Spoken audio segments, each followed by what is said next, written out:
Ortega, Peter Cho, Garrett Soriano, and Michael Chambers. Defensively for the Downey Knights, look for a couple of big-time players. Defensive lineman Nick Bellici, big 6', 200-pound senior. Also, their leading tackler this year is Phil Jackson, a 6'3", 190-pound linebacker, and he is not the same Phil Jackson of NBA fame. That may come as a surprise, but Jackson leads the team in tackles this year. Also, the Downey Knights do a good job pressuring the quarterback, averaging nearly 3 quarterback sacks per game. Bellici with the team lead in sacks. Kicking off for the Knights will be Royal Addis. Deep to receive, Garrett Turner and James Corbin. We thank you for joining us for another MeTV sports presentation. We are on the campus of Merced College, Stadium 76, where the Merced Bears look to prep for their opening of the Central California Conference season next week by taking on last year's CCC co-champs, the Downey Knights. The ball is in the air. Garrett Turner fields it at the 8-yard line. All the way across the field. Good return. He has the quarter out across the 40. Close to midfield. However, a flag is down at the 26-yard line. This one may be coming back. Yeah, Jim, if we'll take a look at the replay if we get a chance. Merced did a nice job setting up the picket along the sideline, along their own home sideline, and we got a clip in the backfield right about the 25-yard line. A costly penalty.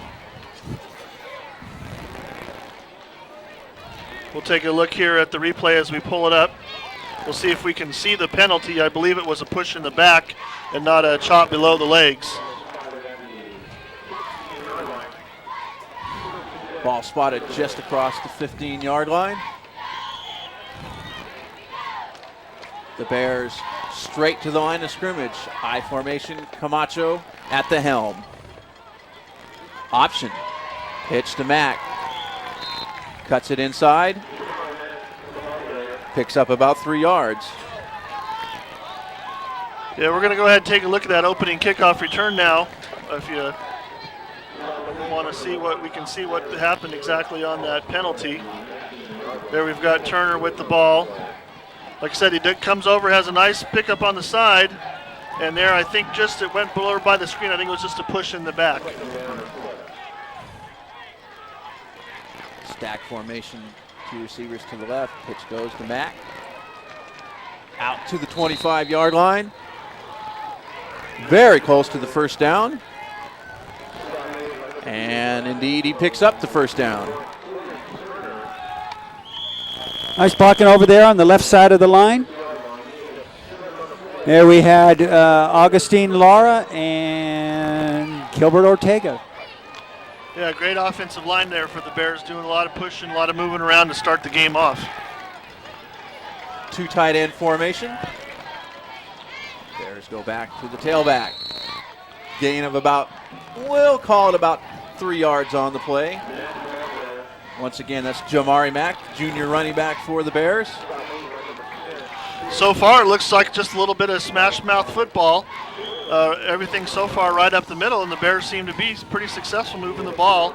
They've already got 13 yards on 3 carries. We'll call it 2 yards on that play. Second and a long 7. Play action. Camacho goes deep.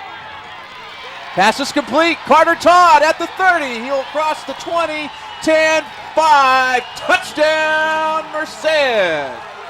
Very nice play action pass there, Jim. Faked the off-tackle play to Mack, and then Camacho stepped back and let her fly, and Todd was behind the defensive back, who was fooled on the play. Nice catch. And like we were talking earlier, Jim, we got a big play right off the bat from Merced High. And the extra point, coming in to attempt the extra point for the Merced Bears. We'll take a look at that replay as soon as the extra point is taken. Corey Vitito in to attempt the extra point. Vitito with a strong leg, and he boots it. right straight through the middle with 10 minutes, 9 seconds remaining in the first quarter. The Merced Bears have taken a 7-0 lead. And let's take a look at that replay, guys. Yeah, you can see here, they lulled him to sleep with the first 3 passing plays, faked the handoff, and there he is. Number 9, Todd, is just wide open, had the receiver or defender beat, and nothing but grass between him and the end zone.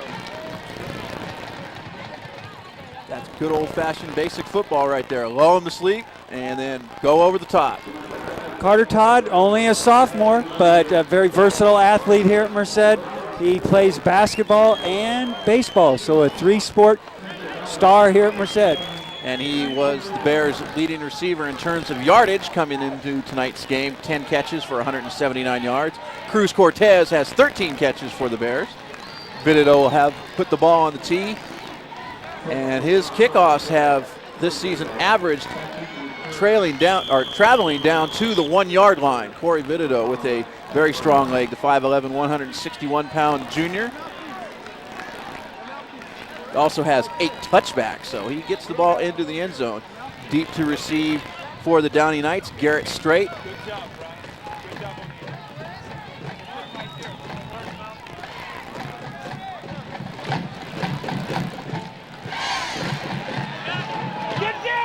Ball is in the air, and it will be taken up the middle to the 26-yard line. Well, let's take a look at that return. It was pretty much right up the gut. You can see he takes it right there about the 11-yard line, goes straight up the middle. The Bears do a good job converging and wrapping up, and that's what they need to do. And that was the other deep man, Tim Brown, with the return. No, not the Tim Brown of NFL fame. Chad Draper, quarterback for Downey. Handoff up the middle, nothing doing. Phil Jackson will be met at the line of scrimmage, no gain. Let's quickly go through the starting defense for Merced High. The safeties for tonight's games, Garrett Turner and Dion Bland. Cornerbacks, James Corbin and John Holmes. Linebackers, Adam Holquin, Steven Arquizo, Raul Hernandez. And the big guys down on the line, Joseph Jones, Robert Lewis, Augustine Laura, and Richard Diaz. 2nd and 10.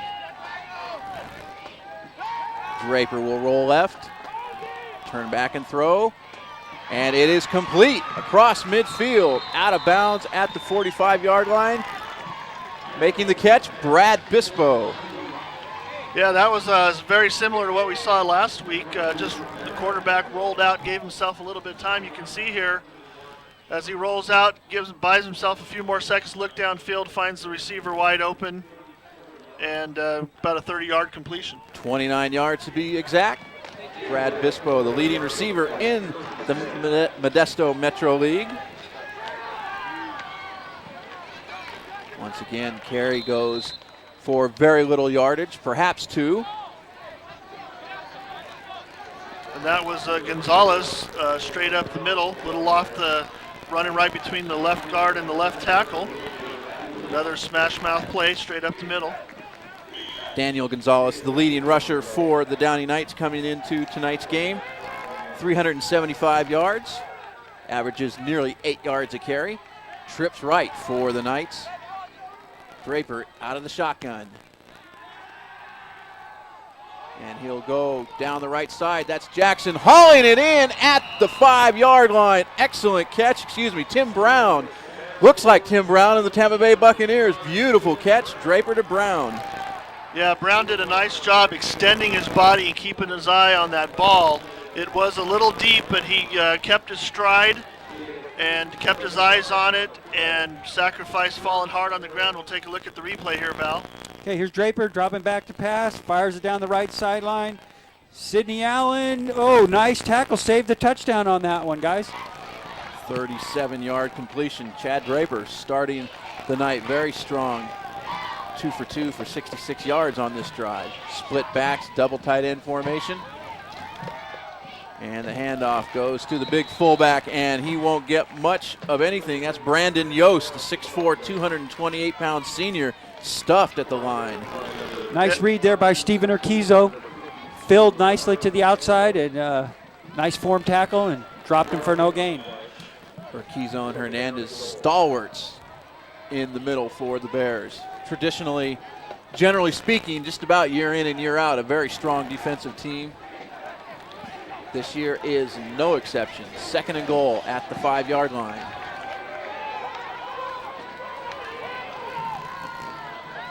Draper will pass. He'll look into the corner for his favorite target, Bispo. Bispo, 360, incomplete. Can't haul it in. Bispo looking for the pass interference. Won't get it.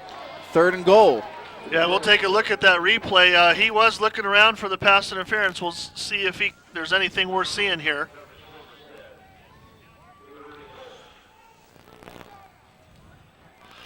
Little bit of hand pushing. I think that right hand on his back foul might have been the one that he was looking for, but the refs didn't see it on that particular play that time.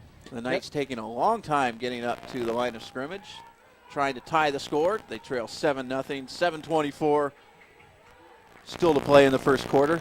3rd and goal from the 5. Handoff goes to Brown, and Brown isn't going anywhere on the end around. He'll be tackled for a loss by the swarming Bear defense. Well, it looked like Downey High tried to run the old famous Merced High fly sweep, and the Bears had none of that. Defensive coordinator Jeff Bubenchik played on a section championship team, and he was well aware of that fly sweep. Has the Bears well schooled, and they throw him for a loss. Well, Downey rolling the dice a little bit. 4th and goal from the 9-yard line. Draper will roll out, looks for Bispo, and he has some room to run up the middle. Draper into the end zone for the touchdown. Chad Draper, with the extra point pending, has put Downey right back in this game. Yeah, number 75, Augustine Lara, you can see him. He's coming from the backside, and he just gets the jersey stretched out, but just not enough, and he's able to step up and get the touchdown. Royal Addis in to attempt the extra point. He's hit 16 of 17 on the season. Snap is good, spot is good, and the kick is good. With 6:41 remaining in the first quarter, it's all tied. Merced 7, Downey 7. Well, guys, a little different start to this week's game than last week's game. Last game we had a 0-0 first quarter, and both teams have come out and scored on their first possession. So we got quite an exciting ball game here. 7-7 with 6:41 left in the first quarter. Yeah, both teams, we talked about it before the game started, both teams having some pretty good offense. A couple quick run plays and then some really big plays downfield to set them up into the red zone and able to get into the end zone. Although we haven't seen the Bears quit in the end zone, or excuse me, in the red zone yet. But I have a feeling that this is going to be a game where we'll get a chance to see them again and see how they perform there. 8 plays, 63 yards. The Knights shoot 3 minutes and 23 seconds off the clock on that touchdown march. Chad Draper, 2 for 3 for 66 yards, and he capped it off with a 9-yard touchdown run. Draper is one of the Modesto Metro League's top quarterbacks. He and Derek Gobler had a series of top 2 throwers. Coach Frank Bispo, a little bit of a gamble man there, Jim. Went for it on 4th down. It was a gamble. I guess he's expecting a high-scoring game. Royal Addis puts the ball in play. Turner with the return. Still on his feet. Reverses field. Now he cuts it up the middle. Garrett Turner still on his feet. Excellent return. Ran about 50 yards to get about 15 or 20, but the Bears will start out in good shape out across the 30. Interesting, we were just talking about before we went on the air tonight that the players running north and south, literally and figuratively, and we went sideways. You can see here he goes a little bit to the west, cuts back west even further, makes a nice move there, picks up a nice block, and then he goes due east and makes his chance upfield. That great block was number 19, Danny Franey. Cruz Cortez in motion, goes back the way he came. Carey goes for nothing, perhaps a loss of a yard on the play. McAfee, the fullback, just a little base dive off left guard. Nothing there. See what Coach Scheid has with 2nd and 11. Well, it was Jamari Mack, 3 straight carries to start the last drive. Got the Downey defense thinking run. Then Josh Camacho went up top and hit Carter Todd for the 68-yard touchdown pass. Now no backs in the backfield, 3 receivers split right, and Camacho will go back to pass again. And he scrambles, now he's heading to his left, has a wall of blockers, gets the corner, and will get out of bounds at the 33-yard line. Run out of bounds there by Phil Jackson, a gain of about 3 yards, sets up 3rd and 8. Yeah, not a well-designed play, particularly on that play. It looks like everybody was going right, and whatever he was looking for, the receiver was not there. So you kind of had to improvise. Look here on the replay. He decides to change his mind, goes back, tucks that ball up, but he from the time he looks around, he decides he's running. And a nice tackle push out of bounds. 3rd down now, offset eye in the backfield. And flags fly. Believe that the Bears probably took a little bit too much time. Either that or a false start. We'll see. It's a false start.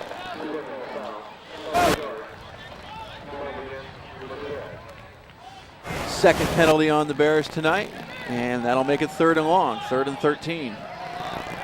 Talking to Coach Scheid today at school, that's one of the things he's been concerned about, Jim. The Bears sustaining drives, trying to cut down on the penalties.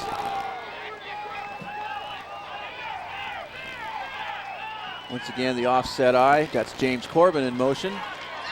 And he'll get the handoff, and Corbin will pick up perhaps 2 yards, but that's about it. Garrett Strait in on the stop for Downey. It'll be 4th and long, and the Bears will be forced to punt for the first time tonight. Steve Urquizo will come in to do the punting for Merced. Back deep to receive for Downey. It's number 5, Tim Brown.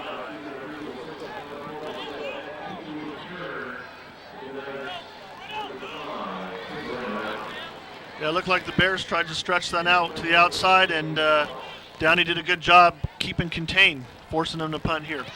Gonzalez also back to return the kick as Urquizo's punt goes out of bounds at about midfield. We'll have to see where they spot it.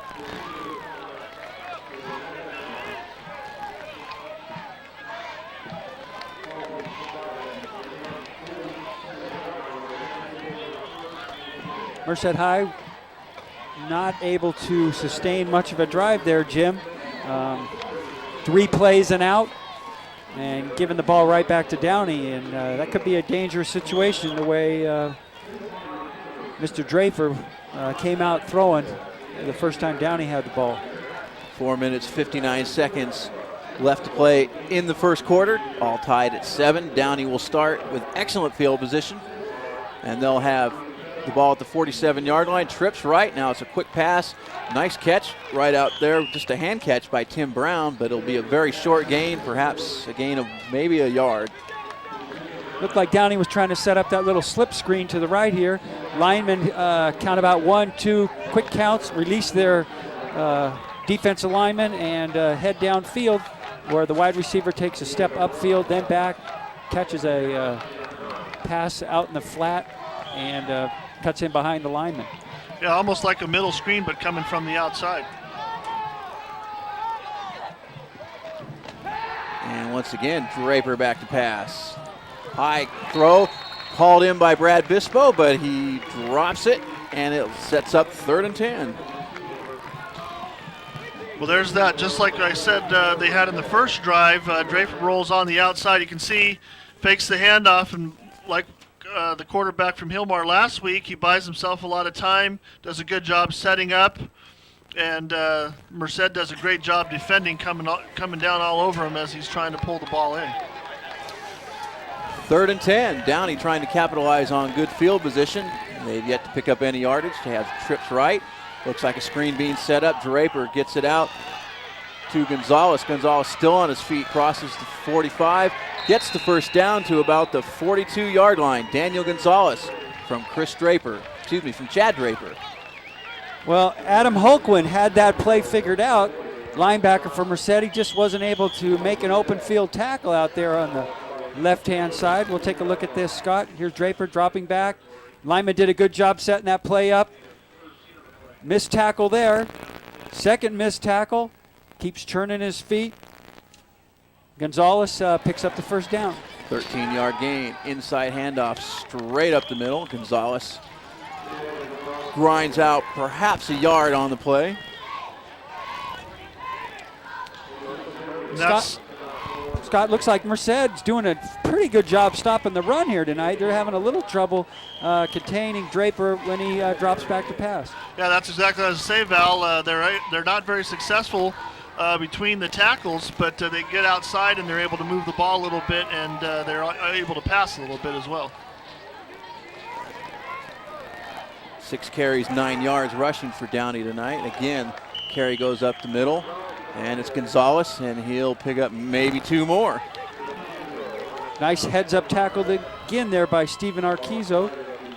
Steps up, fills the hole from his middle linebacker position, and puts a pretty good lick on that ball carrier. Yeah, that defensive line, those front 3 for the Bears are doing a really nice job. Jones, Lewis, and Lara stuffing those gaps and filling those holes with the linebackers and really preventing Downey from getting much gain in between the 2 tackles.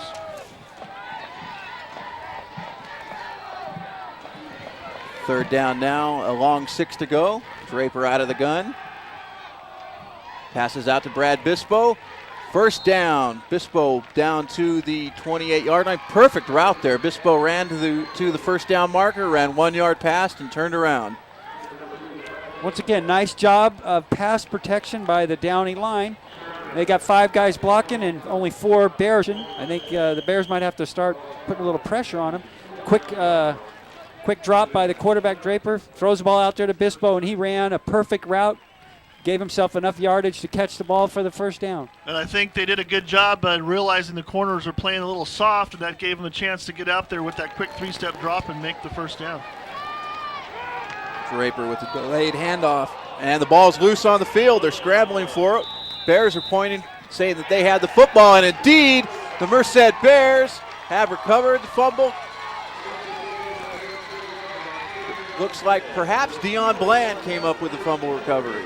Well, Gonzalez just taking a basic handoff into the line, and big Robert Lewis tackled the football on that one, Scott. Caused the pigskin to be on the ground, and Dion Bland picks up the loose ball and kind of puts out the fire. Almost looked like the left guard on that play was pulling, and he kind of got in the way of the handoff in the backfield. Something wasn't quite drawn up to plan there. Handoff up the middle. Camacho actually will keep it. And he'll gain absolutely nothing. Second down and 10. Bears dodge a major bullet, taking over at their own 30-yard line. Both teams, Val, doing a great job up the middle, stopping the big plays. Very few gains from either side. Pitch comes to the near side. That's Jamari Mack. And Mack will pick up about 7 yards, setting up 3rd and short. 3rd and 3. Nice tackle out there on the outside by Brown from Downey. Nice open field tackle on a shifty ball carrier, Jamari Mack. Here we see the tail end of the play. Big Jamari kind of shaking and baking there on the outside, and Brown happens to make a shoestring tackle.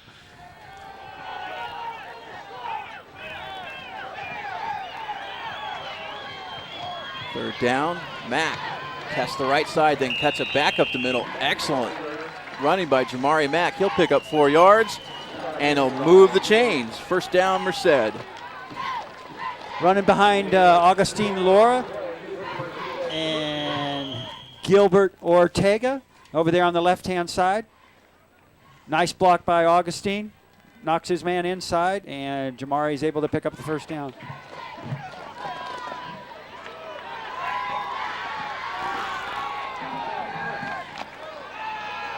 Camacho will dump it off. That's McAfee, the fullback. Not much doing, but he makes the first man miss, but still on his feet. Grinds his way out close to midfield. Excellent effort by Brian McAfee, the fullback. got out of at least a couple tackles on that one. Yeah, great second, third, and fourth efforts on that play as he rolls out to the right. We'll take a look at that play again. McAfee leading out in front of Camacho. Camacho just dumps it out in front of him. Should have been brought down there, but keeps his feet churning just like you learn in the basics and is able to pull another 2-3 yards out of it. Excellent run. That will be the end of the first quarter. Merced will have it 2nd and 4 from their own 47-yard line when we return. It's Merced 7, Downey 7. Well, Val, we've seen quite a bit of offense tonight. Some really great, some not so great. A lot of passing tonight from both teams. And looks like Merced is slowly getting their running play or the running offense going here. Yeah, they established the run early, and they were able to catch Downey sleeping on a play-action pass where they had a nice long touchdown pass from Josh Camacho to Carter Todd to start the game. Of course, Downey answered right back. I'd like to take this opportunity to mention MeTV's Digital Math Live every 5 to 6 p.m. Monday through Thursday. Help with your homework, your grade school through college age algebra and pre-algebra. If you need a question answered, just dial 1-888-468. How many 8s did I say there, guys? 1-888-468-8800. I believe that was 8 8s, wasn't it, Jim? That was something like that. And if you can't figure that out, as they said down in the truck, just call Digital Math Live. Thanks, guys. Or log on to www.digitalmath.ws. 2nd down and 6 as we begin the second quarter. The Bears from the I formation send Jamari Mack around the right side. Mack will get out across midfield down to about the 48-yard line, a pick up a 5, and that's enough for a first down. We'll take a look at that first down again there, Val. Downey looks like they're playing a typical 4-3 defense, and Merced, once they get outside, getting some contain there, allows Mack to break free and brought down by number 10, Phil Jackson from the Knights. Nice blocking over there by right guard Garrett Sarniano and Michael Chambers. 6 carries, 29 yards for Mack. Handoff goes up the middle. That's McAfee, the fullback, and the Knights didn't bite on that one. Perhaps a yard gain for McAfee. Yeah, that's exactly what I think they were trying to get him to do, Jim. They may be setting something up here, but they tried. If you look at the replay here, Camacho, I thought he did a nice job selling it from up here. Tries to feed it in there and gives it to McAfee, and he ends up keeping the ball, and Downey stuffs him right in the hole. Nice tackle by Corey Turner for the Knights. And Camacho will hand it off to Jamari Mack. Mack's still on his feet. He'll get down to the 42-yard line, pick up a 5. Nothing spectacular, but the Bears just steadily marching down the field. Setting up that play-action pass, Jim. I think it'd be a nice time to fake one more time into Jamari Mack and throw a little pass maybe up here in the left flat, pick up the first down. Yeah, you stole the words right out of my head there on that one, Val. I was thinking the same thing they did in the first drive. Drive. Great time to throw a little play action in it. And even if they don't, Downey's thinking about it. Well, they'll have a swing pass, and it will be incomplete. Pass was intended out for Cruz Cortez, but Josh Camacho just bounced it right out in the left flat. Sets up 4th down and 4 from the Downey 32, and the Bears will send out the punting unit. Steve Urquizo out to do the punting. Well, you know, Scott, if that ball had been back a little bit more, you know, he could have let it bounce on the ground, kind of picked it up, discussed it, and then taken off up the field, because that is a live ball. And he had a lot of room in front of him. Urquizo, a low liner, angling toward the corner. Excellent kick, but it will just make it into the end zone for the touchback. This year, Steve Urquizo has averaged 35 yards a kick. He's had 5 of his 16 punts coming into tonight end up inside the 20, but this one will go into the end zone. And going along with that, Jim, his longest punt so far has been 50 yards, which is pretty miraculous for high school football. 10:18 left to play in the first half. 7-7 game.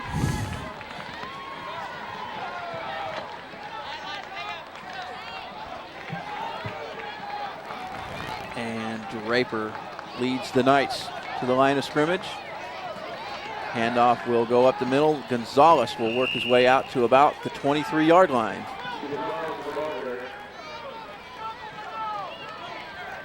Once again, nice job stuffing that run inside there by Joseph Jones, Robert Lewis, Augustine Lara, and Richard Diaz.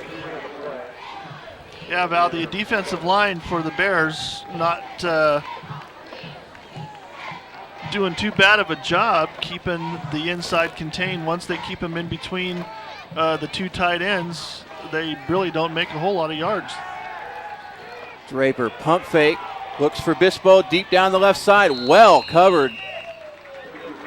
Not only was he double covered, but a couple of the other Bear defensive backs came over. I believe that's one of the first quadruple coverages I've ever seen. That's a good point, Jim. I did notice that as he was getting ready to throw this, I glanced down at the 50-yard line, and he was well covered. You take a look here. It took a while to develop, and he got the ball off, but you can see there's 4 defenders right there. I'm not sure if somebody didn't run a route to clear that out of there or not, but either way, it was unsuccessful for the Knights. Chad Draper now 5 of 8 for 77 yards. It's 3rd down and 7. Downey from its own 23. Draper out of the shotgun. 2 receivers on either side. Quick drop out into the left flat. Has a receiver open. It's complete. Across the 40, out to the 45-yard line. And again, the Knights will move the chains. Tim Brown on the reception. Nice route run out there by Brown. Drove down the field just enough for the first down yardage. Curled to the outside. Draper hit him right on the numbers. Here's our replay. Here you can see fires a strike out there to the outside. Draper right on the money. Tim Brown tucks the ball inside, puts a move on the corner, and picks up some extra yardage.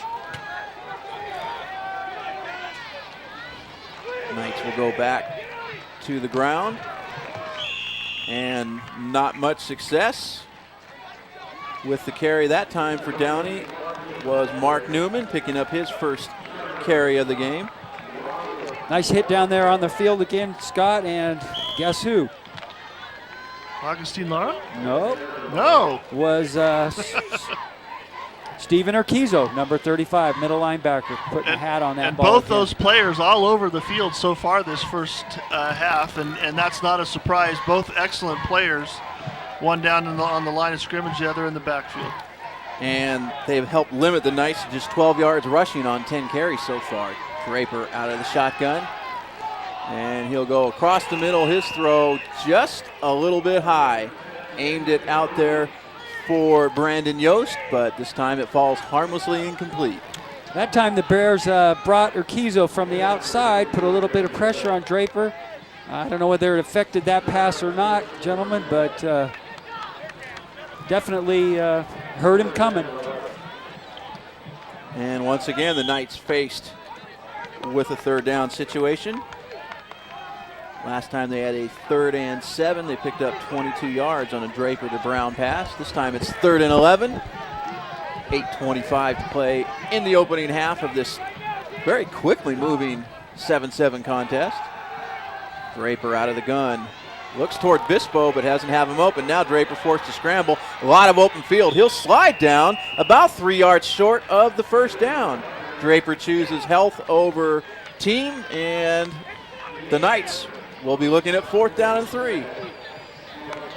Nice job of pressure there by the Bears defensive line. Forced Draper to pull the ball down and take off. Here's our replay. Draper out of the shotgun. Drops back. Early pressure. Breaks a few tackles there. Heads upfield and acts like he's sliding into second base. Once again, Downey coach Bispo going with the gamble. 4th and 2 from the Merced 47. Gonzalez runs right, lowers his shoulder. He'll be very close. I think he'll have it by about the nose of the football. Yeah, that was a good play called by the coach for the Knights. They hadn't had much success inside, so they broke that one outside. And I think you're right, Jim. From the looks here, we're going to take a look at the replay. It looks like they might have it by the nose. You can see they break outside, and they've had more success outside than they had inside. Nice tackle there by number 24, Dion Bland. Knights have the first down.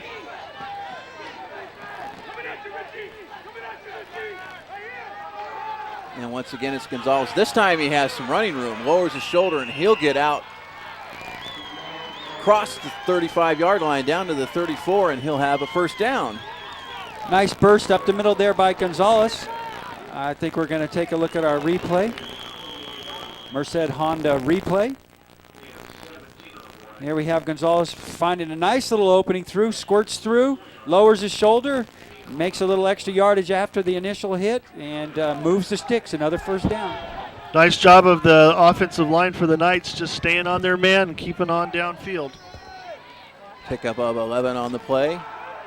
And again, it's Gonzalez. This time he'll run left, and another 5 yards, perhaps 6 for the bruising tailback, the 5'11", 225-pound senior. It's like Downey's got him guessing here, guys.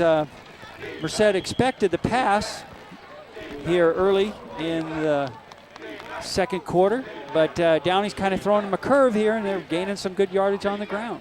And anytime you can keep your defense guessing, the advantage is definitely on your side. Helping the running average quite a bit. Downey up to almost 3 yards per carry now. And they'll get a lot more as a big hole for Brandon Yost, and he'll get down close to the 10-yard line. Nothing fancy, Scott. They're lined up, double tight end, kind of a split back formation. Jackson goes in motion, adds a block, and there we have Yost just running right off tackle, breaks into the open field, and Garrett Turner saves a touchdown. Yeah, Downey had done a great job passing the ball in previous drives, and now it doesn't look like they even need to pass. They're moving the ball quite well offensively, going right off their right tackles. Downey playing lots of guys both ways, where Merced using a pretty much a platoon system, but as we look here on the screen, many of the Merced High players are gasping for wind. Coach Bubenchik trying to get things organized and straighten out here to stop this drive with about 6:04 left in the second quarter. And after the Knights timeout is taken, Downey will come out for its 11th play of this drive. They've had the ball so far 4 minutes and 14 seconds and have marched a very impressive 68 yards, including the last 5 plays all on the ground, which is a little bit unusual for the Downey Knights. But starting with Draper's 4th down jaunt of 9 yards, or jaunt to set up 4th down of 9 yards. 44 yards on these last 5 running plays. So 44 of their 56 rushing yards have come in these last 5 plays. So evidently the Knights have found something out there that they like in the Merced defense. Timeout is taken. 1st and 10 from the 12-yard line. And they will keep it on the ground once again. That's Yost, and he'll burrow his way close to the 5-yard line. But when you've got guys that are 6'4", 228, and another 225-pounder like Gonzalez, you think they could get some yardage inside. Tell you, they're just running the ball right off tackle. Here's our replay. Draper hands the ball off to Yost. Nothing fancy, but they found something that they like, guys. And I tell you what, a 12-play drive in high school without a turnover, that's not too shabby. Well, notice on that last play, you see the tight end Jackson coming around the side, doing a little kick-out block, and that's what's opening that hole so they can run right off the tackle. This time Draper back to pass, and he fires it to the outside. Bispo, though, ran inside. A little bit of miscommunication. Yeah, I'm kind of surprised that they actually threw the ball on that one, Val. The run's been getting them there this whole entire drive, and they're only about 4 or 5 yards short of a touchdown here. I'm surprised that they actually went to the pass. Well, Bispo's a gambler. He's gambled twice on 4th down. Of course, now they still have 2 downs to get it into the end zone. Look for him to run that same basic dive play off right tackle. Well, Downey's 2 of 2 on 4th downs so far this game. This definitely will be 2-down territory. Handoff will go to Gonzalez, and he looks to be It looks like he'll have the first down. Yeah, I think you're right, Jim. I think he's just short of the touchdown, but it's enough to get a first down. Looks like they're going to spot it about the 1.5 yard line, maybe 2 yard line at the most, giving them 4 more shots at the end zone. Yeah, that Yost is a big hoss. Big kid for a high school running back. Anytime you see a linebacker the caliber of Stephen Arquizo get knocked backwards, that guy's quite a load. Yost came into this game 13 carries for 76 yards on the season. Gonzalez far and away the leading rusher, and indeed that is a first down. And far and away the leading rusher for Downey, but they will throw a number of guys out there. A couple weeks ago when they had a blowout victory over Roosevelt, they had 9 players gain at least 10 yards. Now that's not a lot of yardage, but hey, if you get 2 or 3 carries and get 10 yards, if you have 9 players get 2 or 3 carries in one game, well, you're either ahead or behind by a whole lot. Draper will turn around and hand it. It looks like it's Yost, and he'll get stood up and knocked backwards. Looks like Coach Babenchik had to steal Jamari Mack from the offense, because that was the Merced High player who came in to tail into that play and put a big lick on Yost. Here's our replay. That is Yost driving to the outside, breaks a tackle there, and here comes Jamari Mack to square up his shoulders and put a big lick on him to keep him from getting into the end zone. And that was a big lick, Val. He put a lot of hurt on him that time. Again, that's that same play where Jackson's just coming from the left side in motion, trying to kick out the outside linebacker and open that hole. Once again, they'll run the same play, but they'll run it back to the left. I don't think he's got it. I believe that is Gonzalez on the carrier, and he won't gain anything. Probably lost, well, maybe a foot or two. Down here at the goal line, you measure things in feet, not in yards. Here's our Merced Honda replay. Gonzalez running to the left this time. Bears defense stiffens and forces a 3rd and goal. Downey's that time looked like from the surface, it looked like the same play. Yost is pulling from his left to his right, but this time they go misdirection, and Gonzalez cuts back, but still the results are the same, no gain. Indeed. Nice defense by the Bears. Indeed, he probably lost about a yard. Gonzalez will get the carry, dives close to the goal line. I still don't think he got it, though. Bears players are saying no, he doesn't have it, and the officials saying no, he doesn't have it. We'll give him a credit for a yard. It'll be 4th down and goal, and guys, given what we've seen so far, I expect that Coach Bispo and the Knights will go for it on this play. Yeah, and the Bears are doing a fantastic job here in the red zone. Take a look at the replay. Look at the push that Downey has, but the Bears are still stepping up and stopping the ball. And I can't think that the Knights aren't just they're going to take a timeout here. But Val, I can't help but think that they're just going to, go mano-a-mano and see who's the toughest at this point. The ball sitting on about the 3-inch line. There's a beautiful look at the field from our great camera crew. That's about a foot there. And I don't know, Val, what do you think? You got to take the pride and just shove it in there? Or you want to trick them up a little bit and maybe take the chance and pass it in on the outside perhaps? Well, you got to go with what got you down there. They've been running that kick-out play to the right side for a lot of success most of the night, but then again, Coach Bispo is a gambler. He might fake that play and just send Draper on a naked bootleg back to the left. And, down there on the goal line, everybody's concentrating on taking up their short little area, and that play just might work for him. An extremely impressive drive. This is the 17th play of the drive.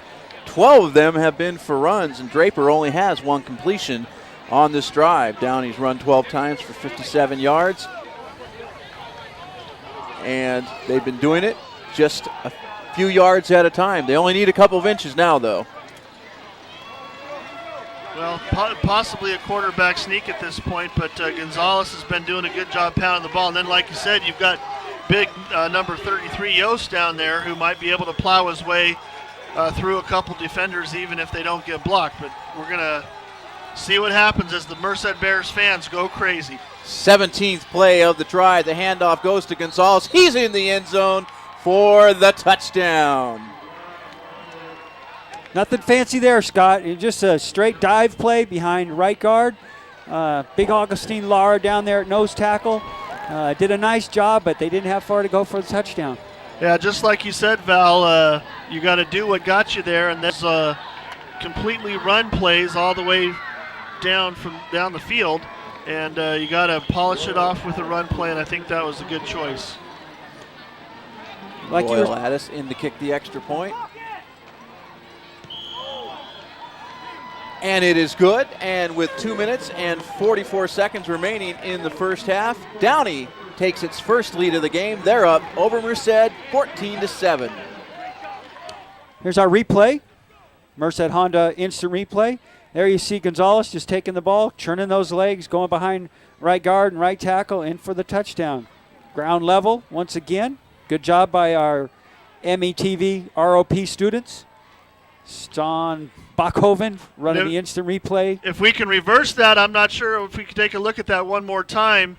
That second angle we looked at, you could see that Downey did a really nice job getting the helmets lower than that of the Merced Bears, which is the key to leverage. Here you go. Take a nice look at it. You can see as they shoot off the ball, you can see that the white helmets are just a little lower than the black helmets, able to get them that extra leverage. Right there. You can see the Bears stood up a little bit, and that was just enough to get them across the line. Excellent observation. Spoken like a true former offensive lineman. Well, it's in our blood, Jim. It's hard to get it back out once it's in there. Royal Addis with the football on the tee. Kickoff is on a line.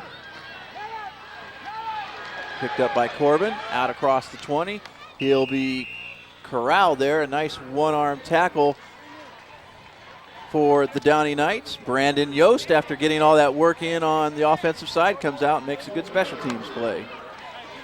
Yeah, Corbin had a little bit of a seam there, guys, and if he could have got out to the outside, track Merced High, he could have gone the distance. Like what we used to set up in punt returns, they set up a picket, kind of like a little picket fence between the sidelines and the middle of the field, and Merced's had a little bit of success trying to get that going. They may snap one yet tonight. Bears will start 1st and 10 from their own 25-yard line. Handoff goes inside to McAfee. He'll gain about a yard, perhaps two. That last drive, gentlemen, was incredibly impressive for the Knights. 17 plays, 80 yards. They ate up 7 minutes and 34 seconds of game clock. This is only the 7th total possession of the game, and we're almost all the way through the first half. The Bears have had it. This is their 4th possession. Downey's only had the ball 3 times. Gain of a yard on that last play for McAfee. Camacho will pass and completes it. Caught by Cruz Cortez. What a kind of a dangerous play. The DB went for the pick, but Cortez gets the catch. And I believe that's going to be, yes, it is a first down. We'll take a look at that replay. Very dangerous, like you said, Jim. That could have easily went the other direction. Here you go. Take a look. He drops back, and number 1 from Downey steps up in there, Garrett Strait, and he just was one step away from maybe intercepting that and taking it back to the end zone. Gain of 11 on the play. Sets up a 1st and 10 for the Bears. And the end around goes to Cortez. And he'll get out across the 40, out to the 42-yard line. Pickup of about 6 yards on the play. Well, we'll call it 5. Clock continues to run, though. We're inside of 1 minute and 40 seconds to play in the first half, and the Bears will use their second timeout of the half. Nice play there by Phil Jackson of the Downey Knights. Stayed at home. Didn't go for the trickery that the Bears tried to throw on him in the backfield. Stayed at home, and he was able to tackle Cortez for a minimal gain. They'll set it at the 41-yard line, so call it a gain of 4. We'd like to take this opportunity to remind you that we'll be right back here at Stadium 76 next week as Central California Conference action will open up. The Golden Valley Cougars will host last year's CCC co-champions, the other CCC co-champions, along with the Downey Knights. It's the Turlock Bulldogs. Turlock comes into action this weekend at 2-2 after taking a spanking against Downey last week.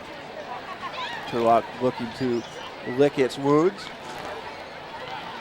And we've got Coach Scheidt down there giving a pep talk to the men, and want to acknowledge the Merced Bears captains tonight, Starkweather and Hernandez and Laura and Urquizo, all co-captains for the Bears for tonight's game.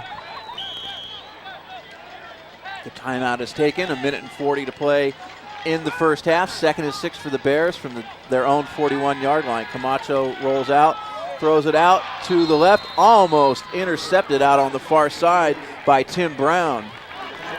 Well, it's a good thing Tim Brown left his hands on the bench over there while he's playing defense, because he had some running room in front of him. Here's our replay. Camacho back to pass. Lays it up a little bit high, and Brown steps in front, and he could have easily picked that one off. Yeah, that's 2 plays that Camacho's gotten away with that easily could have been picks. And he looked Todd down that whole time. He never took his eyes off the receiver. That was obviously his primary and only receiver. And it looks like the Knights did a good job coming up and defending that. 1:35 left to play in the half. 3rd and 6 for the Bears. Again, Camacho back to pass. This time he looks right, and it's just a little high in and out of the hands of Sidney Allen. And the Bears will have to punt. Downey will get its hands on the ball one more time. And they've got plenty of time left, Jim, here in the second quarter, 1:32. Plenty of time for Draper and company to get something going here, the tail end of the second quarter. And we can't forget that before Downey had that great running drive, they've been able to pass the ball quite well, and they may be able to do it right now just before the half ends. Nice high kick from Urquizo. The fair catch is called for and taken by Gonzalez down at the 25-yard line. 34-yard punt by Urquizo, right on his season average of 35 yards. So with 1:26 still to play, we'll see if Downey abandons that smash mouth football they played last time and fills the air with the football. As you said, Scott, they're more than capable of putting the ball up. Just outside the 25-yard line, and they will stay on the ground. Carried by Gonzalez. He'll pick up call it 3 yards on the play. Again, that's that same play that was, I guess we can start calling it their bread and butter play that they had in that first drive, just heading right off that right tackle in the D gap between the tackle and the tight end. And if you can get 3 or 4 yards every play, why change? Well, they'll spot that ball out across the 29, so we'll call it 2nd and 4. Down he goes, trips left. This time Draper in the backfield in the shotgun formation. Takes a quick drop under pressure, manages to get away, puts the ball up deep, puts it up for grabs, and a nice play down there by the Merced defensive back, John Holmes, to knock that ball away. Well, Merced had the blitz on coming from outside linebacker Adam Holquin, but Draper was able to sidestep him and get the ball off. Luckily for the Bears, it was incomplete. Here's our replay. There you see Holquin just missing him. Draper sets his feet, lets one fly. And here we have a jump ball going down there, and looks like 31 John Holmes able to knock it away. I don't know, that looked like there was a little bit of interference on that one from the replay, but they didn't see it in the live version, so it doesn't matter. Sets up 3rd down and 6 now. Once again, shotgun formation. Draper throws it up, and he leads his receiver, Brown, out of bounds. Ball falls harmlessly incomplete. We do have a flag down on the field. Been a very clean game. Only a couple penalties so far in this game. I think that's going to be holding. Well, I believe they called ineligible receiver downfield. Oh. I think, though, that Merced will declined that incompletion. Wait a minute, I used up my mulligan already tonight, guys. Yeah, so. well, you're on the back. Well, you're not even on the back nine yet, Jim. I know, we're in trouble. Hey, if you see my golf game, you wouldn't complain about me using my mulligans already. So. Well, that's okay. I have a mulligan every hole per game. Well, the Bears decline that penalty. It's going to force Downey to punt. And it looks like the Bears might get the ball back here in fairly decent field position with a little bit of time left. First punt of the night for the Knights. Daniel Gonzalez is the punter. Stands back at his 15-yard line. And a big rush by Merced, so Gonzalez has to just tuck it under and run, and he'll be stopped short of the first down. And with 27 seconds left, the Bears will take over 1st and 10 from the Downey 35, and they'll have a chance to get in and tie this game or maybe get a field goal. You know, I was just thinking that. I know nobody's going to believe it. I was thinking that might be the perfect time for Downey with a 7-point lead to go ahead and fake a punt. And I'm not sure if that was planned or not, but he really didn't come that short. He was just a few feet short of getting that first down, and Gonzalez taking the ball. That is definitely their number one rusher. If anybody had a shot at it, he did. And Merced didn't really have much of a return setup either. They didn't have anybody back there to block. But they did a nice job reading it and getting up there and making the tackle, and now they've got a little bit of hope before they go in for halftime. 1st and 10 from the 35. Camacho back to pass. Puts the ball up on the right side. Has a receiver, but knocked away. Carter Todd was the receiver, but incomplete. Tell you what, guys, the refs are letting the guys play. They're not throwing the flags on a little incidental contact. Could have been pass interference down there, but both guys were going for the ball, and the refs are just letting them play. And we'll take a look at the replay there, and we'll let the audience decide if we've got some interference there or not. Nice job, offensive line doing some blocking there. And he cuts back in. I don't think he ran into him. I think he just cut in front of him and hit the ball with his hands. And it looks like a reverse play for the Bears. Coming around the right side as Garrett Turner gets away from one tackler, gets across the line of scrimmage around the right side, but a very short gain of perhaps a yard. Clock continues to run, down to 10 seconds. The Bears out of timeouts, line up quickly at the line of scrimmage there at 5 seconds. Camacho quickly gets the snap, and he'll throw the ball one last time here in the half. Unless he gets sacked, which he does get sacked from behind. Loss of 5 yards, and the first half will come to an end with the Downey Knights on top of Merced, 14-7. And it's been a relatively clean game as far as penalties. I believe we've only had 3 penalties the first half. One of those was declined. And we've had a total of 1 turnover. Downey fumbled the ball and coughed it up for the Bears as we start the second half. Garrett Strait and Tim Brown back deep to receive this kickoff by Vidido.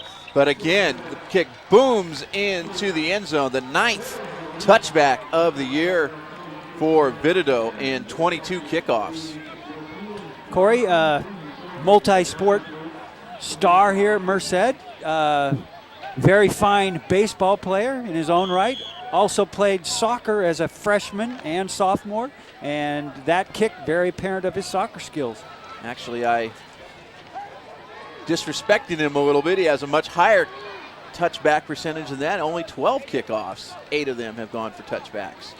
The Knights start at 1st and 10. Chad Draper hands it off to Gonzalez. Leading rusher in the first half for Downey, Daniel Gonzalez. He stopped after a gain of perhaps a yard. Daniel Gonzalez, 12 carries, 34 yards unofficially in the first half, and a touchdown run. And no surprise there, Val. Downey did a great job running the ball, especially in that second quarter with that long drive that you both talked about. And of course, they come out first play of the half with another running play right up the gut. Steven Urquizo, though, stepped up and put a big hit on him for no gain. Urquizo having another of his traditionally outstanding games. This time Draper back to pass, looks for Brad Bispo out on the right side. Bispo will haul it in and stopped immediately by John Holmes after a gain of 6 yards. Again, just a little quick 3-step drop by Draper and out to Bispo. Take a look at it here at the replay. 1, 2, 3, plant. zing it on out there, and nice catch and a good gain of 5 yards. Very nice open field tackle out there by John Holmes, preventing that for only being a 5-yard gain. Draper, 6 of 13 for 99 yards in the first half. Third down now, the ball spotted at the 26-yard line. Draper out of the shotgun. He directs his back to the other side. That's Brandon Yost. Yost will be a blocker on this one. Pass is caught by Bispo, and he'll take it out over the 40-yard line, out to the 42. Nice catch by Brad Bispo. Pickup of 16 yards and a first down. Here's our Merced Honda instant replay. Draper again dropping back to pass, slings it out there to the left. Nice catch by Bispo. Oh, and once again, Urquizo saves a touchdown with another one of his tackles. They'll spot it at the 41, a gain of 15. First and 10 for Downey. Draper fumbles the snap, the ball loose on the field, and Merced has recovered the ball. Coming in and recovering the fumble, I believe that is Richard Diaz with the fumble recovery. Draper just mishandled the snap. Yeah, I think Draper got just a little excited on that one. We'll take a look at the replay. I think he takes this. No, he doesn't get the ball quite up from the center, and it shoots off to his left. And in comes number 99, Richard Diaz, and is there to recover the fumble. And that's the second fumble for the Downey Knights tonight. And the Bears start out in great shape for their first drive of the second half at the Downey 37. Josh Camacho with the pitch to Jamaria Mack. Mack around the left side, not much doing. He's hogtied and hauled down by Garrett Strait after a short gain of perhaps a yard on the play. Yeah, again, the Bears trying to stretch it outside, trying to get they've got some great speed in Mack, and they're trying to get around that corner, turn it upfield. We'll take a look at the replay. Mack's got the ball nicely tucked in for that outside, sheds one block, or almost sheds him, but number 1, Garrett Strait, does a nice job grabbing around the shoulders and pulling him down. Second down, and we'll call it 9, about a yard and a half on that last carry for Mack. Carter Todd in motion. Camacho will keep it, throw it out in the flat. Cruz Cortez slides to his knees, makes the nice catch down to the 32-yard line. Gain of about 4. It'll be third and a short 4 to go for the first. Here's our Merced Honda instant replay. Camacho puts Todd in motion, scrambles to his right, throws it low into the outside where only Cortez could catch it, and that'll bring up about third and 4. They'll mark it at the 31, a gain of 5. The Bears come out in the I formation, 2 tight ends, hand off to Mack, smash mouth football, but Jamari Mack will not get much past the line of scrimmage. A gain of perhaps a yard on the play as he was brought down initially by Chris Goodnight, and a good play by Goodnight as he was joined by a host of teammates in stopping Mack for a gain of only a yard. Sets up 4th down and 3 to go, and it looks, guys, like the Bears might be going for the first down. Yeah, not much line drive there, trying to run behind Augustine Laura, the big left tackle. Nothing doing over there on that left side, so the Bears are going to go for it on 4th down. 4th down and 3. The Downey Knights scored 2 touchdowns on 4th down in the first half. The Bears hope to match that feat. They'll send Mack around the right side. He lowers his shoulder. He'll get across the 30, but he'll be stopped short of the first down. There is a flag on the field. We'll have to see maybe if there was a face mask. No, it's more up toward the middle of the field, so could be more of a holding call. Yes, it is a holding call against the Bears, and that might force the punt team to come on out, because now it's going to be 4th and about 14 rather than 4th and 4.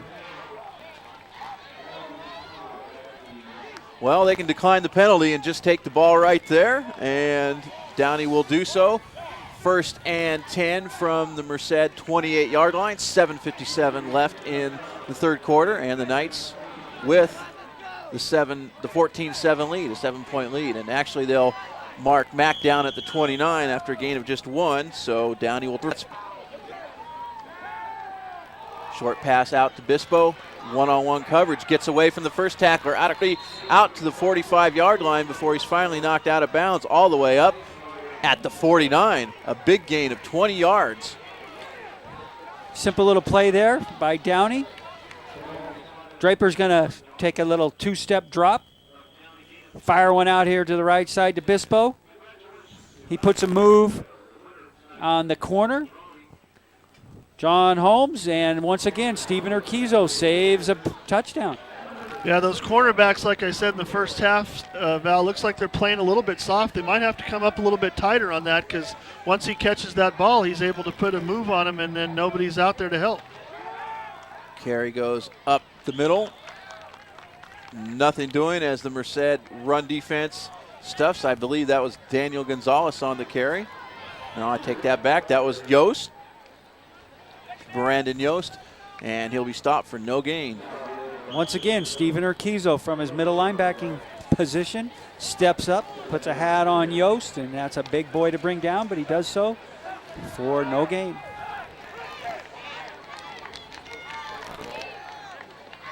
Once again, Draper calling out the signals, and he'll look towards his favorite receiver, Brad Bispo, complete inside the 30. Bispo still on his feet inside the 20, all the way down to the 19-yard line.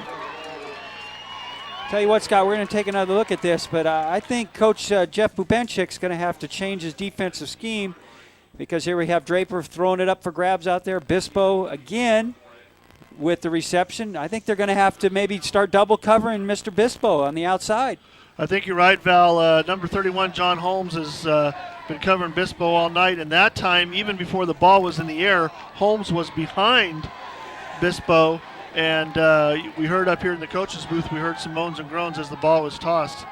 Either he's really got some moves on him or he's not paying attention. Gonzalez lowers his shoulder, runs over one tackler, gets down to the 11-yard line, pickup of 8 yards on the play, but there is a flag on the play. We'll have to see what the call is. Clipping penalty against Downey. That is the first accepted penalty assessed against the Knights in this ball game.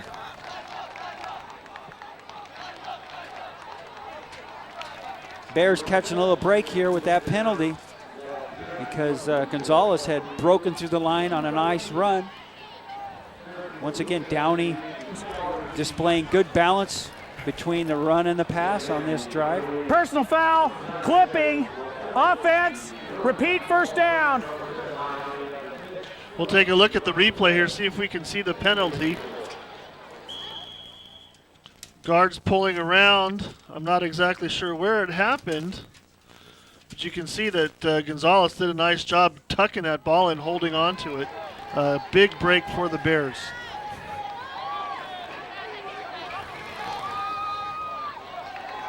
And it will be first down now and 20 to go. Handoff to Gonzalez. He'll get across the 25, across the 20, still on his feet all the way down to the 10-yard line, just shy of the first down.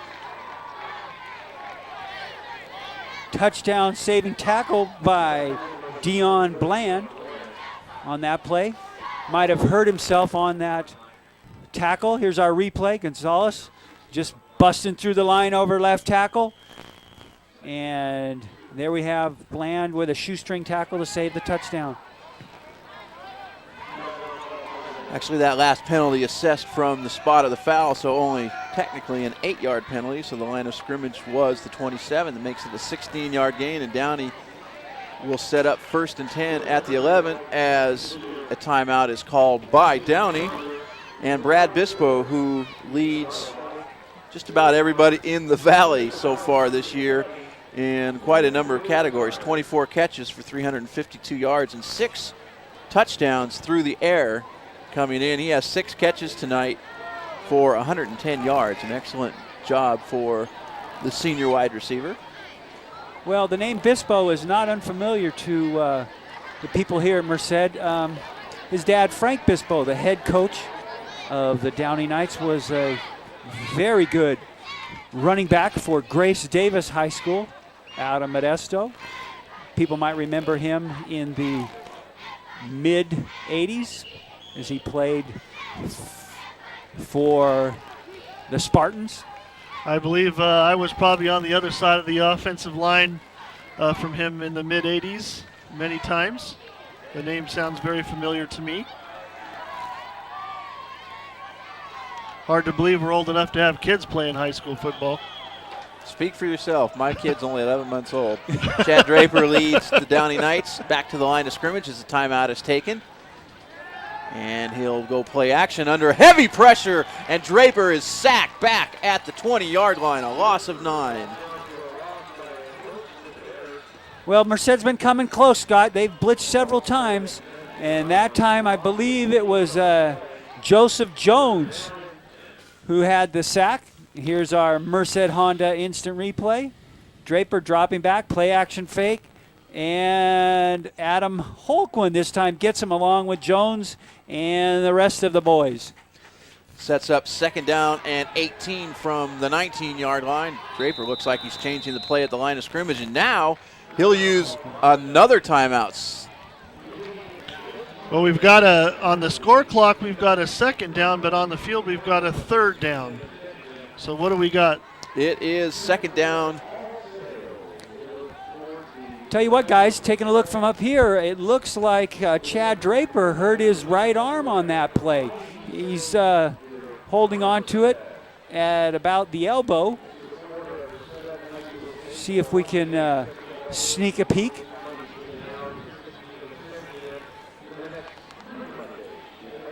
Yeah, that would be a big loss to the Knights at this point right now because Bispo's their #1 receiver, but he's not going to do much without his #1 quarterback throwing the ball to him. So we really hope for the Knights that it's nothing too major and he'll be able to come on back out. Well, it is actually 3rd down, as I had credited Gonzalez with the 1st down on his 16-yard pickup, but he actually was a couple of yards short. So when Draper was sacked for a loss of 8, it sets up 3rd down. It's 3rd down and 10 instead of being 2nd and 18. Now the handoff inside, now to the outside. That's Tim Brown. Little crossbuck action in the backfield there, guys. Faked the off-tackle play, and Brown was able to knife back in through the middle for a nice gain. Brings up 3rd and inches, or possibly 1st and goal. Yeah, I think they're going to want to bring out the chains and measure this one. I'm going to guess it's about 6 inches short, but with 3rd down, you definitely got to go for it. Let's take a look at the replay here as Tim Brown takes the handoff from Draper, runs off to the left side, just like I said, a cross-action play there.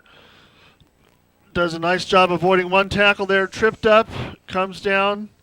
It looks like he got a fairly decent spot based on where he fell. Looks like they're going to, it's about a foot of chain there that's going to show how short they are. Well, the Knights are 3 of 3 on 4th down conversion attempts in tonight's game. Both of their touchdowns have come on 4th down. The first touchdown in that very same end zone in the first quarter, a 9-yard touchdown run by Chad Draper, the quarterback. They are at the 9-yard line, and it is 4th down. Big play right now, Jim. This could be the ball game if they happen to make the 1st down and go ahead and score. Draper hands it off to Gonzalez over the middle, easily gets the 1st down. He'll get pushed back out across the 10, but his forward progress all the way down to the 7. Pickup of 2, and that will be the 1st down. Yeah, you know, this has happened several times. We'll look at the replay here. When Downey lines up toe-to-toe, they've done a good job of getting those 1st down. Bears not doing a bad job of surging there, but there just happened to be a big enough gap for Gonzalez to squeak through there. Now it's 1st down. 1st and goal for the Knights from the 7. Double tight end formation. They'll run to the strong side. That's Yost, and he's still on his feet. Drags a couple of tacklers down to about the 3, maybe the 2-yard line. Taking a look at that from our Merced Honda instant replay. Jackson in motion. Handoff to Yost over right tackle. There we have a broken tackle. Yost keeps those feet turning and brings the ball down to about the 2.5-yard line. And like all good running backs, Val, number 24 Gonzalez was there leading the block that time, taking the role of the lead blocker, which is usually reserved for the fullback. Second down and goal from the 2 again. It's Gonzalez, and he will be stopped right away. Initial tackle made by Jamaria Mack, again in on the goal line defense, but he had some help down there. Jamari was able to find a little opening, knife through, take the legs out from Gonzalez, and stop him short of the goal line. Some happy Merced Bears fans right there. Be a little bit happier if they can stop the Knights from getting across the goal line on this particular drive. No gain for Gonzalez. Ball stays at the 2-yard line. Third down and goal. Again, double tight end formation. Split backs in the backfield. Draper calls his end Phil Jackson over to the left side. Jackson lined up on the right initially. Now Jackson in motion.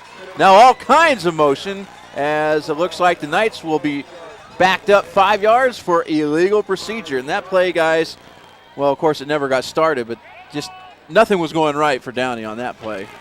Yeah, Val was pointing out to me, it looked like number 73, Josh Wilson, their right guard, was lined up a good 2 feet off the line of scrimmage. You can see right there the right guard, and then we got a little bit of jumping by the right tackle there, and that was what brought the flags up. If you look at that replay there, number 73, the right guard, his tail's dropped down, Scott, so he's either going to pass block or he's going to pull to the right or to the left. Maybe a little bootleg action and roll out to the outside for a pass. And also jumping on that play. All kinds of stuff going on the right side. Draper now will throw it out in the flat, throws it at the feet of Bispo, but dropped, incomplete, and that sets up 4th down and goal now from the 7. And this time, I believe, the Knights will go for the field goal attempt. We're going to take a look at that play again on our Merced Honda instant replay. Once again, 73 got his tail down low, and he does pull to the outside. Little key that maybe the Bears can pick up and help them differentiate between a run and a pass. Yeah, that's a good point, Val. And those are the kind of things that good defensive linemen look for. Anything different than the stance of the guy across from you. Royal Addis for the field goal attempt from 25 yards, and it is good. So with 2 minutes and 3 seconds remaining in the third quarter, the Knights increase their lead to 10. They're up over the Bears of Merced, 17-7. Well, the Bears dodged a bullet there, Scott. I thought after they picked up that first down there near the goal line that they were going to be able to march it on in, but the defense stiffened and forced a field goal. So the game isn't too far out of hand. Let's see how Rob Scheidt and his offensive staff are able to put together an offensive series here with about 2 minutes and 3 seconds left in the third quarter. An excellent job by the Bears in the red zone, making the score only 17 rather than 21, holding tight. That's got to give them, even though they're disheartened that they lost 3, they gave up 3 points, but they got to feel good that they didn't give up a touchdown. And Downey certainly had plenty of opportunity and chances down there in the red zone, so feather in the cap for the Bears for their red zone defense. Well, Royal Addis's 25-yard field goal capped a 10-play, 64-yard drive. The Knights chewed up 5 minutes and 46 seconds off the clock. Another impressive drive. Addis's kickoff will go down to the 6-yard line. Picking it up from Merced is Garrett Turner. He'll head left, gets across the 20, cuts back towards the middle of the field, across the 25. Now he backtracks all the way to the 20, works his way back north again to the 25, and another north-south, east-west kickoff return by the young sophomore, Garrett Turner. Well, coaches like for those return guys to run that ball north and south. Garrett, just a sophomore. That might have worked at the JV level last year, but most of the time at the varsity level, that's not going to work because guys tend to stay in their lanes and pursue to the ball. Here he breaks it back to the right and able to bring the ball up to about the 27-yard line. 1 minute and 50 seconds remaining in the third quarter. Again, another very rapidly paced quarter of action. The Bears trail 17-7. Josh Camacho back to pass.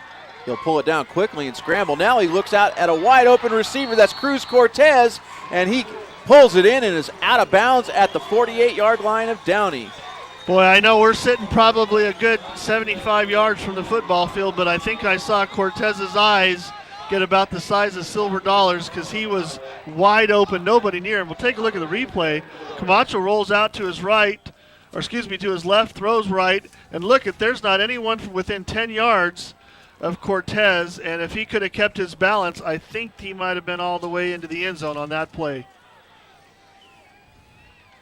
And a quick toss to Jamari Mack around the right side. Mack will stay on his feet, get close to the 45-yard line, a gain of about 2, perhaps 3 yards. Tell you what, Jamari's about 1 block away from springing the big play. He gets the corner initially, but Downey able to pursue to the football, cuts off his running lane, and holds him to a minimal gain. Josh Camacho, 5 of 8 for 119 yards passing in this game and a touchdown. And this time he actually slipped to the ground. I think Bears may have dodged a bullet. It looked like Josh Camacho's feet came out from underneath him and his knee went down, but we'll see if we can see that on replay. Yeah, I agree with you, Jim. He hit the ground pretty hard with his knee there, and I thought that would be ruled down, but perhaps they didn't think so. You can see it right. Yeah, his knee was definitely down. We'll go ahead and play this backwards. We'll take a look at it one more time, nice and slow. Nice job. There it is. You can see clear as day his knee is in the ground. And so, like you said, Jim, they dodged a bullet. Nice job, Mr. Bachhoven, on the replays. Another stellar job by the METV crew. Third down and a short 9. Camacho back to pass. Has time, steps up, throws, intercepted across the middle. Bringing it down is Phil Jackson. Jackson still on his feet. Across the 45 to midfield, brought down at the 48-yard line. That time Josh Camacho went to the well once too often, threw into double coverage, and got burned. Well, it looks like we saw a whole new Merced offense in that particular drive. Several plays. Take a look here at the replay. Merced Honda instant replay. Camacho had his feet set. Long throw, but number 10, Jackson, sorry. Said his name about 20 times tonight. Still forget it when I look at it. But Jackson stepped right up there, made the interception, and Knights have the ball at the Merced 49. 52 seconds to play in the third quarter. The Knights looking to extend their 10-point lead, and an end around. That's Tim Brown, still on his feet, not getting much yardage. He got some yardage all right. He went backwards on that play. An excellent job by the Bears run defense. Nice play by Garrett Turner, stringing that ball out, hanging on for dear life for the troops to rally around him. Here we have the end around by Brown. Gets away from Turner initially, and he stays with the play, grabs onto him. Here we see a lot of Bears taking a shot at him, trying to strip that ball, and they're able to drop him for about a 1 or 2 yard loss. There's some future Bears right there, enjoying the game on a beautiful October evening. And hats off to Robert Lewis, number 60, for stringing that play outside and allowing Turner to come up and make a heck of a tackle. Loss of 2 on the last play of the third quarter, as the Knights will look to nurse their 10-point lead through one more quarter of action. It's 17-7, Downey over Merced. And for those of you who need some help with your math homework, don't forget Digital Math Live, MeTV, every Monday through Thursday night, 5 to 6 p.m. If you are having some trouble with your algebra or pre-algebra, everything from grade school through college age, just tune in to MeTV, 5 to 6 p.m. Monday through Thursday, and call 1-888-468-8800, and you can log on to www.digitalmath.ws. Do you think if I called in, Jim, they'd help me balance my checkbook? Because I can never seem to do that every month. Well, I have no problems because I never have any money anyway. So at the end of 3 quarters of play, it is Merced High trailing Downey 17-7. Well, guys, I talked to Coach Scheit today at school, and he was saying that if they could keep it close, Downey was playing lots of guys both ways, and if they could keep it close, he felt that they could beat them in the fourth quarter. So let's see what is in store tonight. They're down by 10 with the fourth quarter just getting underway. That's a great point, Val. You know, this is what all coaches talk about, especially when you're tired of running sprints and you don't think you should have to do it anymore. This is where it all comes to play right here in the fourth quarter. Well, the Knights have had scoring drives of nearly 8 minutes and nearly 7 minutes in this game. So they've shown the ability to nurse the clock. That's Gonzalez with a carry. Gains about a yard, perhaps 2 yards. It'll be at the original line of scrimmage, 3rd down and 10. Stephen Urquizo again from his middle linebacking position, stepping up, making the tackle, forcing a 3rd and 10. Big play again for the Merced High defense. 11 and a half minutes and counting. We don't keep defensive statistics up here in the booth, but I'd be willing to bet Urquizo has at least a dozen tackles tonight. And again, a little bit of trickery as Tim Brown will take it around the right side, gets away from a couple tacklers, stays on his feet, and he may have the first down. It'll be very, very close. We'll see where they spot it.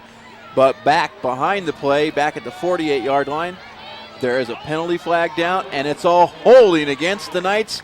So bring it on back, a big penalty, Scott. Yeah, that is definitely a crusher. I was watching Mr. Brown run that ball, and it looked like he had an excellent spot, and he might have got a first down. But there's no doubt about it now. It's going to bring up about a 4th and almost 20. Repeat. 3rd down. 3rd down. 10-yard penalty, puts it back almost to the 41. Here's a replay. Inside handoff to Brown. Breaks behind his blocker there, and I think the ref probably saw that as a hole. Threw the yellow hanky and brings up 3rd and about 20 for the Knights. Draper back to pass, pressure from behind, gets away from it, just dumps it out, almost completes it out on the near side to Chris Goodnight, but that time Draper just running for his life. And you know, guys, he really, really is favoring that left arm.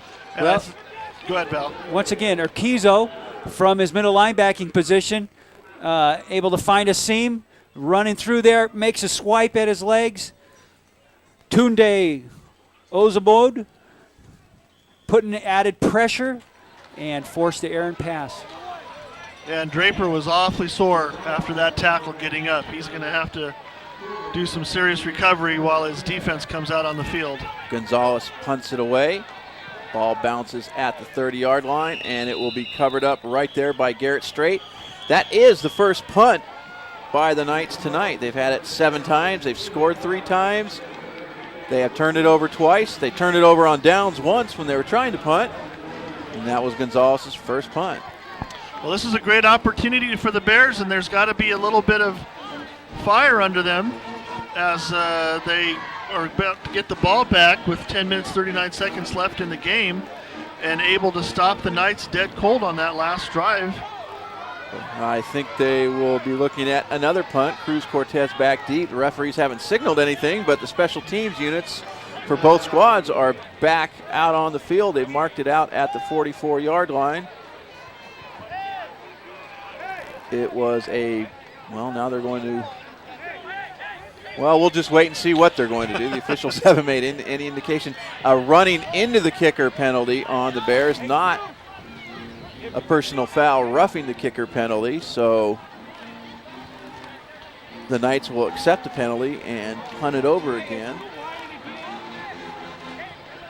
Last couple times that Downey's punted, I know they punted one time in the first half where the Bears almost blocked it. Downey didn't kick the ball, but ran it up close to a first down. That time the Bears were close to blocking it, where one of the defensive players actually ran into the kicker after the ball got away. Let's see if the Bears are going to put the block on. Well, I guess not. Well, they went ahead and declined the penalty after all, so The Bears will take over on their own 30-yard line. 10:39 to play. 17-7, the Knights lead the Bears.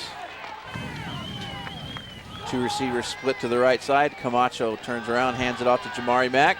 Gets a hole over the middle. Mack works his way out to the 37-yard line. A good first down carry for the junior tailback.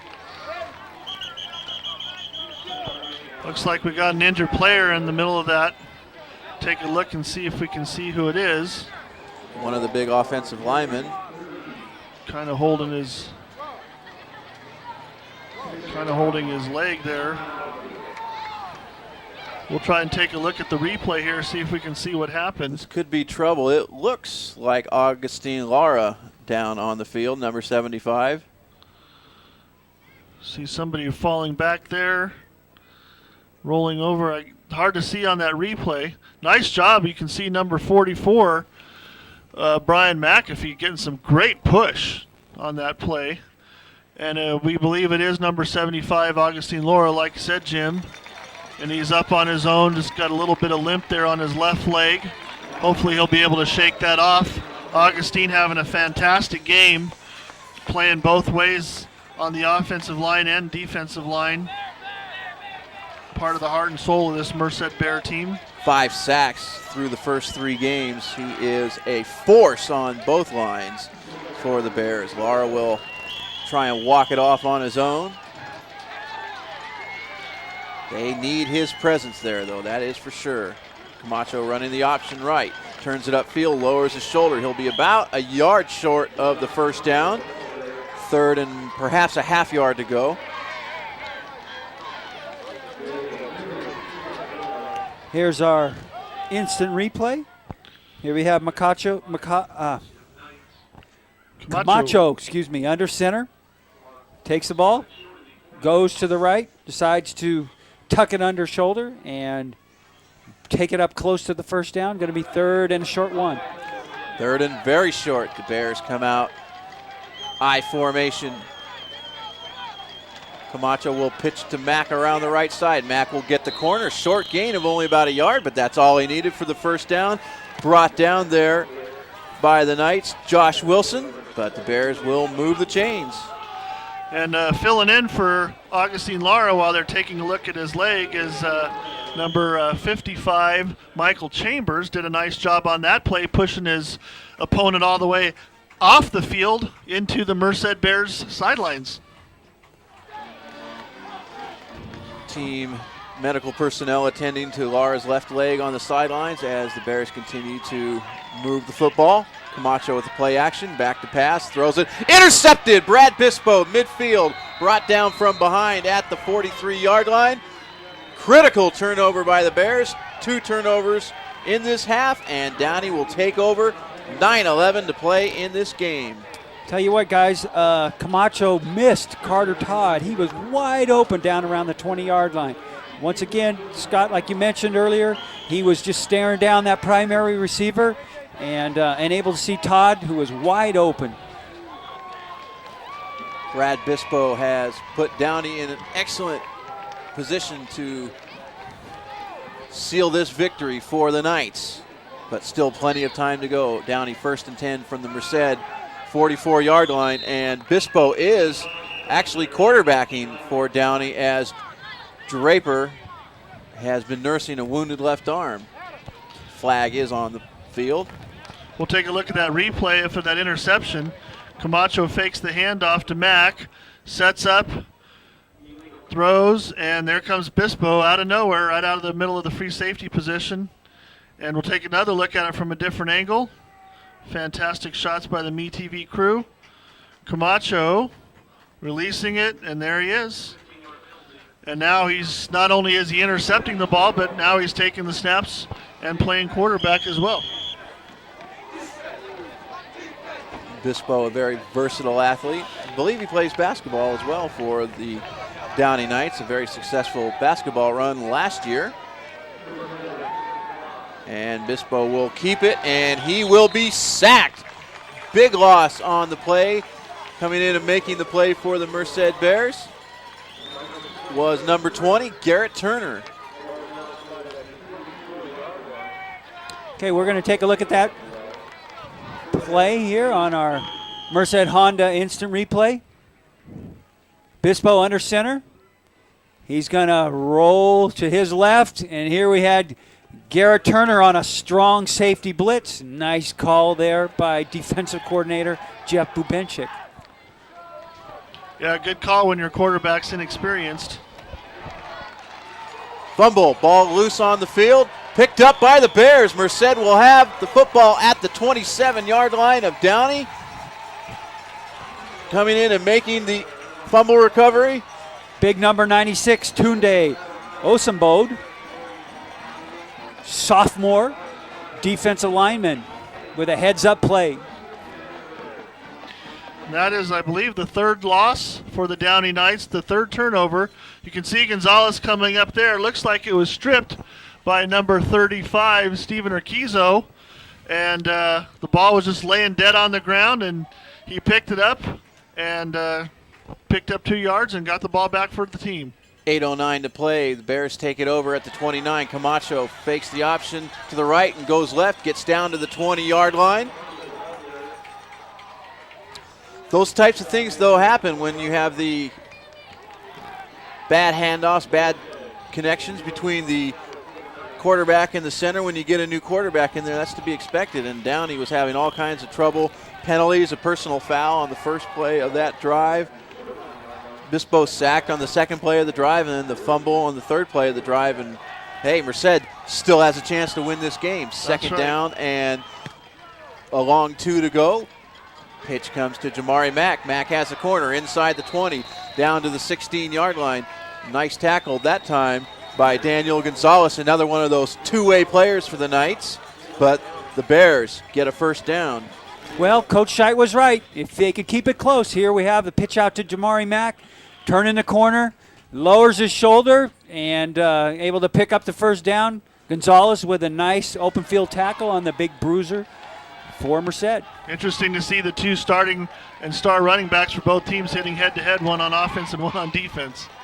This time it's Turner. He'll get the pitch left. He'll get around the corner, gets down to the 10-yard line before a nice shoestring tackle by Tim Brown. Garrett Turner, the little faster of the two tailbacks. Only a sophomore, but has that breakaway speed that you need from the tailback position. Pickup of 6 brings it to the 10-yard line. The Bears knocking on the door. 6 minutes, 40 seconds and counting.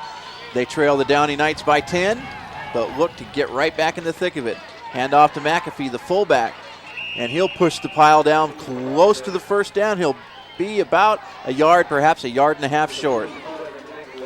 O-line for Merced High doing a good job. Right tackle Michael Chambers. Right guard Garrett Sariano. Center Peter Choate. Left guard Gilbert Ortega.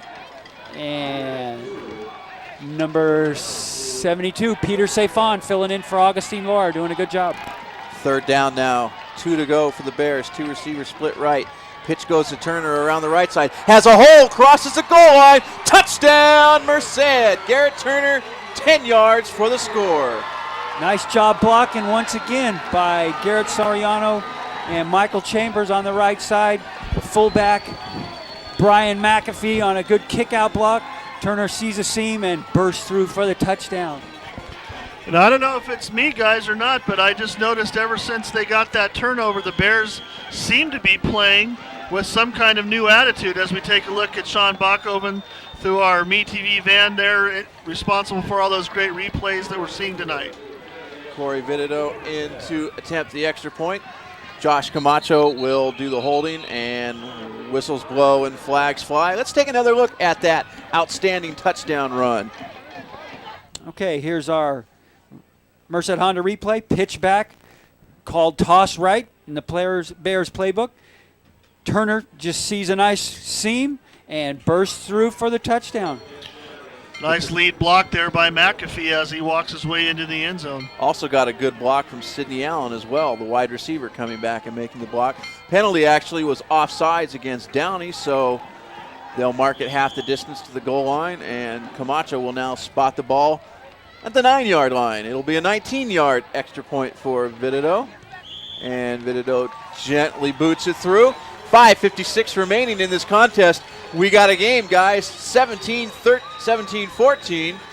The Bears have cut Downey's lead to 3. Well, Mo would just change sidelines here, Scott. Momentum definitely swinging towards the Bears after Chad Draper didn't take the field for that last series from Downey, forcing Bispo to play quarterback. And the Bears defense was able to handle him and force a turnover and turn around and get a quick score. Yeah, and that, like you said, the motivation has definitely shifted back to the side of the Bears.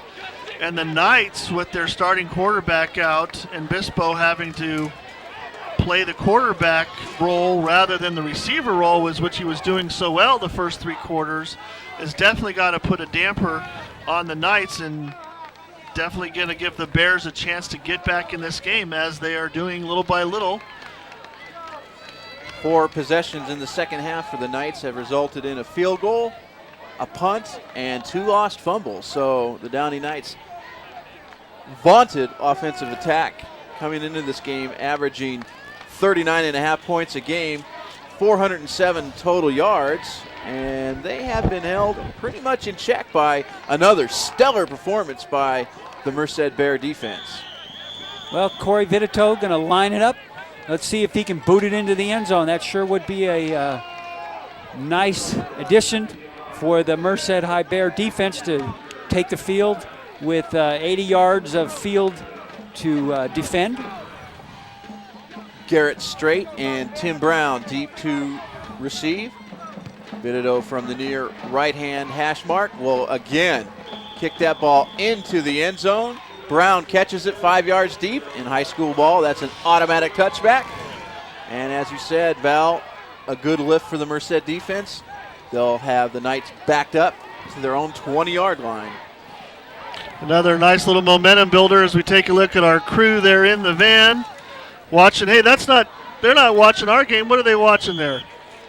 49ers game. There's no 49ers game playing tonight. But anyway, a big momentum boost with that kick. Although it may seem small to us, a big kick like that, a big boost for the Bears getting ready to take it to the Knights. And I think on that particular play, they were just a little bit too ready, as it looks like number 1, Adam Holquin, looks like he might have crossed the line of scrimmage prior to the snap. It was indeed an offsides against the Bears. Back into the game, though, at quarterback, Chad Draper, after a disastrous Downey drive. Yeah, he looks like he's a little bit in some pain there, but he's going to go ahead and get through it for the team. That last disastrous Downey drive resulted in a fumble and a 5-play touchdown drive for the Bears. But 1st and 5, now Gonzalez with the handoff goes around the right side. He'll get 6 yards, and that will be good for the first down. A big offsides penalty there on the first down play. Kind of negates that touchback kick by Vitito. We're going to take a replay look. Draper under center. Hands the ball off to Gonzalez, running around the right side. Picks up some nice yardage. And once again, Steven Urquizo out there on the outside to make a tackle. 1st and 10 for the Knights at their own 31-yard line. 5.5 minutes to play and counting. They lead Merced 17-14. Chad Draper slowly leads Downey up to the line of scrimmage. Double tight end formation. And the run goes up the middle. Gonzalez struggles his way for 4 yards. A good first down play. Well, it looks like Downey's kind of gone back to that run offense that worked so well for them in the second quarter, Val. And I'm guessing that's maybe not strategical for reasoning why they did that, but I'm thinking it's more because their quarterback is hurt, and I'm not sure how well he's even able to throw, if at all.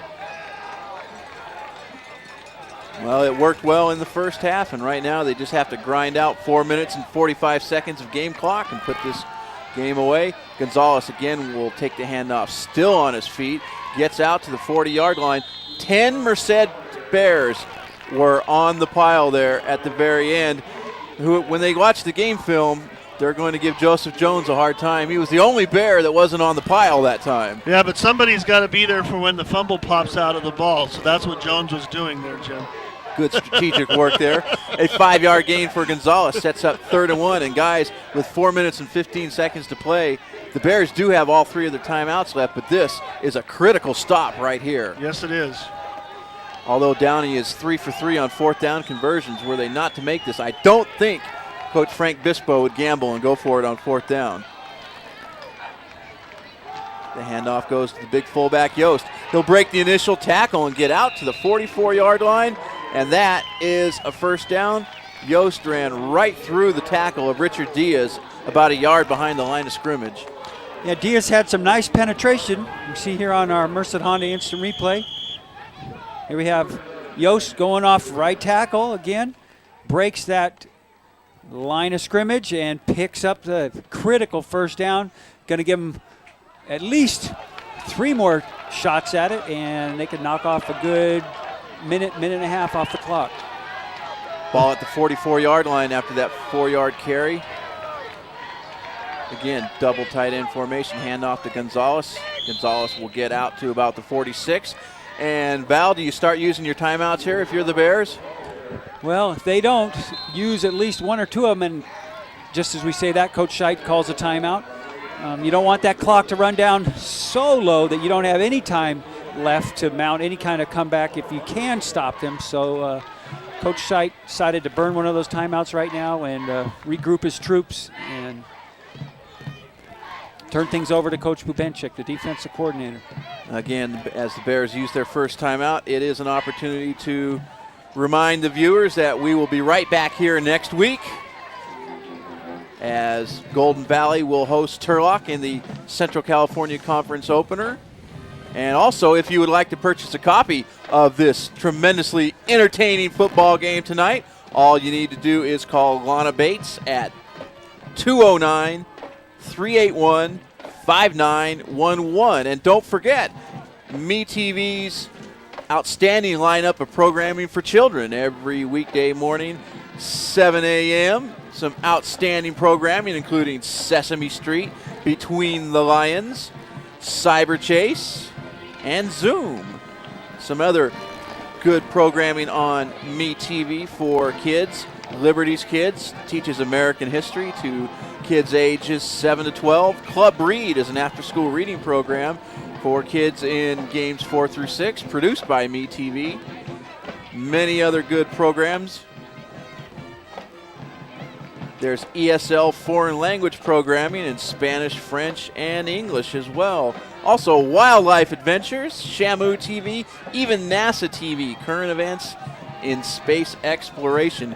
MeTV is your local leader in programming. 2nd down and 8 to go. The timeout is taken. 3 minutes and 18 seconds to play in the game. Downey nursing a 17-14 lead. They are at their own 46-yard line. Chad Draper, the quarterback, will go back to pass, throw it out in the flat to Brad Bispo. Bispo catches it, but he'll be quickly dropped after a short gain of perhaps 2 yards, and immediately the Bears again call a timeout. Nice tackle out there in the open field by number 31, John Holmes. He's kind of been victimized a little bit here in the second half, but makes a nice open field tackle as our Merced Honda replay. Draper, 3 steps, fires it out here to Bill.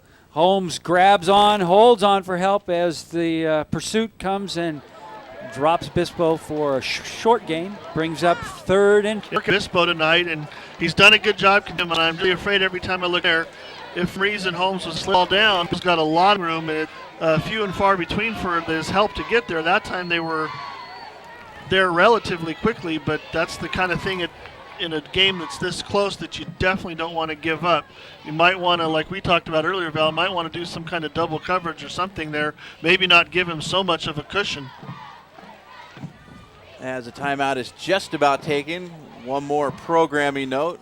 MeTV's Digital Math Live. It's available for all schools in Merced County through the web service www.digitalmath.ws, and also live every Monday through Thursday, 5 to 6 for all viewers in Merced County.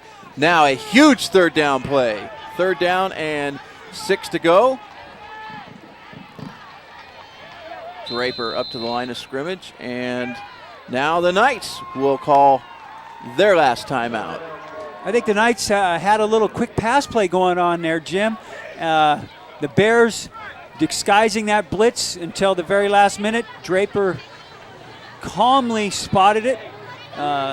Heads up play by him, called the timeout to avoid any type of sack or miscue on the part of the Knights. And now we're going to redo 3rd down again.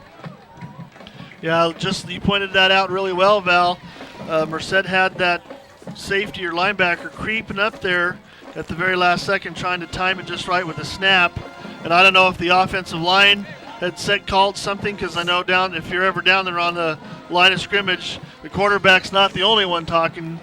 The offensive line is barking out all sorts of defensive sets and different ways to block it, and that might have shaken up Draper a little bit, and he decided to call a timeout and make sure they get it just right. Well, if in a situation like this, even if you only have one timeout left, it's the time to use it. 3rd down and 6. Draper out of the shotgun, gets the snap, back to pass, plenty of time. Throws across the middle, well in front of Brad Bispo, the receiver, and Bispo actually falls to the ground. He might have gotten a helmet right in his hand.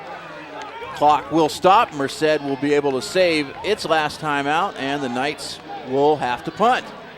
Okay, here we go. Taking a look at our Merced Honda instant replay. Draper back to pass, steps up, fires a bullet down the middle. Oh, almost picked off by free safety Dion Bland. I think Dion would have had his head up instead of zeroing in on that receiver. He might have come up with the interception. Gonzalez standing at his own 36-yard line, ready to kick it away. Deep to get it is Cruz Cortez. Cortez will let it bounce at the 28, but takes a big downy roll all the way down to the 16-yard line. 2 minutes and 55 seconds left to play. The Bears are 80. Well, maybe I should call digital math. The Bears are 84 yards away from a game-winning touchdown. Don't forget, Corey Vitito, a very strong leg. So a tying field goal is not out of the question. Well, and I don't think you're going to see anybody leaving this near-capacity crowd tonight trying to get home early, because the Bears have got the ball and they're trying to make their way back. Jamaria Mack with the carry, lowers his shoulder and runs right over Phil Jackson, gets all the way out to the 29-yard line, a gain of 13. Nice run by Mack there, just a toss to the right, able to get around the corner and pick up the 1st down. Clock stopped while they move the chains. Now it's rolling again. The Bears immediately up to the line of scrimmage. Camacho, quick drop, will throw it out in the flat. That's complete to Cortez, out over the 30 to the 34-yard line. Short pass, a gain of about 6 yards. Merced will get the hurry-up offense back up to the line of scrimmage. 2nd and 4, clock continuing to run. 2:15 to play. Back to pass goes Camacho, sidesteps the rush, tucks it under and runs. Gets out to the 39-yard line, and another 1st down. That'll stop the clock while they move the chains. Good coverage out there by the Knights. As we're going to take a look at our replay. Camacho back to pass. Little bit of pressure early, tucks it under, and makes a nice run out of nothing for the 1st down. Corey Vitito's longest field goal of the season, 37 yards, so that would put them down at about the 20-yard line. That's about 30 yards away, so let's say the Bears are about 30 yards away from field goal range. Camacho back to pass, blindside pressure, and he will be sacked. Hit hard. Coming in and making the play for the Knights is Aaron Lamar, and Camacho is not going to get up from that smack. We'll take a look at the replay there. Camacho looking to his right, his primary receiver not ready there, and he decided to run left just like the last play. But big number 52, Aaron Lamar, 6'4", 250 pounds comes strolling in and just takes Camacho down. Well, Camacho will be able to stay in the game as he did pop up relatively quickly. He'll be able to stay in the game as the Bears went ahead and burned their last time out. But a critical loss of yardage there. On the ball spotted all the way back at the 31-yard line. Again, the Bears need to get to somewhere around the 20, maybe 25-yard line of Downey to get into field goal range. So they're looking at about 45 to 50 yards. And quickly, the Digital Math Live that I referred to, a good program. This Digital Math WS is quite a service. It's actually a web-based service for laptops. It is a tutorial for the California High School exit exam for the math tutorial, available to the students and the teachers in the school districts themselves, and another great service. And MeTV, very proud to be a part of this. And just to mention, Corey Vitado's longest field goal so far this year has been a 37-yarder. Not to say that he can't make them longer, because you see how well he can kick off on the ball. All right, now they're looking at about an 86-yarder, so they better get some yardage. Camacho will throw it out in the flat. It's pulled in by Cruz Cortez, gets just across the original line of scrimmage, and the clock will continue to run. The ball spotted at about the 41-yard line, a minute and 30 and counting. 3rd and long. Bears immediately to the line of scrimmage. Camacho with the I formation behind him will pass, throws it out in the flat. We get Carter Todd out of bounds at about the 49-yard line, and that will stop the clock with a minute and 20 remaining, but it will set up a 4th down and 1. Yeah, Todd did a really nice job there, Jim, getting out of bounds. Sometimes in the heat of the moment, and especially in a game like this, it's so crucial in the waning moments. Sometimes players forget about the clock and they end up getting tackled about a foot short of getting out of bounds, but Todd did a nice job making sure he stopped the clock on that play. Well, they'll actually spot that at the 48, so it's 4th and 2. Either the Bears continue to drive or this game is over. The handoff goes to Jamaria Mack, and he'll get the first down to the Downey 49-yard line. The clock will stop with a minute and 15 seconds while they move the chains. Right now, the Bears are about 25 to 30 yards out of field goal range. Quickly, Josh Camacho brings Merced back up to the line of scrimmage. 2 receivers split left, 1 to the right. Low and back in the backfield is the fullback McAfee. Camacho will throw it again out in the flat, and he has Jamari Mack down to the 40-yard line. Clock continues to run. Well, they'll stop it now to take a measurement. The Bears looking to get at least a game-time field goal, and immediately a 1st down is signaled without a measurement. Very surprising there. That was very close. Bears will take it as the clock stops to move the chains. Now it starts, and Camacho immediately spikes it. Sets up 2nd down and 10. Guys, the Bears are really hanging in there. This is an excellent drive. Yeah, this definitely is a crowd-pleasing game, depending on the final outcome, of course. But right now, the Bears definitely have some momentum, and they're doing an excellent job. Like I said, all 5 of those, Lara, Ortega, Cho, Soriano, Chambers, all doing an excellent job pass blocking, giving Camacho time to get those short little passes out to his receivers. 2nd and 10, I formation. Receiver split to either side. Camacho back to pass on the short side. Looked like it might have slipped out of his hand as it was thrown in the direction of Cruz Cortez, and because of the spike to stop the clock, now the Bears are looking at 3rd down and 10 to go, and they need at least another 15 or so yards. 54 seconds remaining in this game. Downey leads 17-14. I don't know if the Bears want to take a gamble here, Jim. A lot of times in a 2-minute offense, you want to keep the ball to the outside so you can get out of bounds. But Downey's giving them the middle of the field. You might want to take a gamble and throw one down the middle, maybe to your tight end. Danny Franey, the tight end, yet to catch a pass.